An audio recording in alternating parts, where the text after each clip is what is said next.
Урматтуу мусулман бир туугандарым, жакшылык кыл дей беришет. Жакшылык кылсаң бактылуу болосуң, жакшылык кылсаң бактылуу, талайлуу болосуң деп адамдар ар нерсени айтып берет, бирок бир дагы мисал менен ачыкка чыгарып бере албайт. Бүгүн сиздерге мисал келтирем. Жакшылыктын кандай жакшы экендигин. Жакшылык ушундай нерсе, урматтуу мусулман бир туугандарым. Жакшылык кайтат. 100% 100% кайтат. Эгер кайтпаса, ал акыретиңе сооп болуп калат.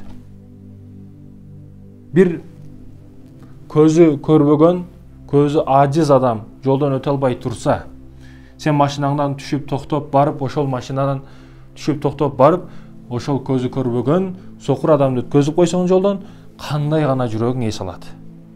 Жүрөгүң кандай эс алат? Бирөө жүгүн көтөрүп кетип атса, келиңиз жардам берейин, үйүңүзгө чейин алып барайын деп жардам берип, үйгө чейин алып барсаң, рахмат уулум, береке тапкын, өмүрүңдөн береке тап деп дуа кылса, канчалык жүрөгүң эс алат? Жакшылык бул. Жакшылык, урматтуу мусулман бир тууганым. Жакшылыктын бардык түрүн кылсак болот.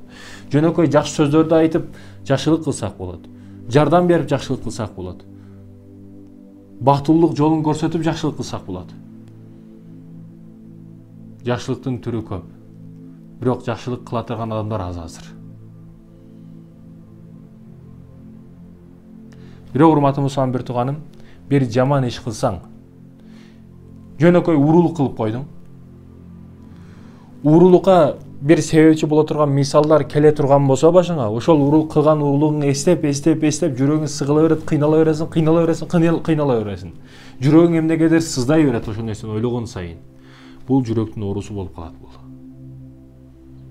Ошондуктан жакшылык кыл, береке табасың. Бардыгыбызга Аллах Таала жолда көрсөтүп, ак жолдо жүрүүнү насип этсин. Арам көрсөтүп, арамдан алыс кылсын.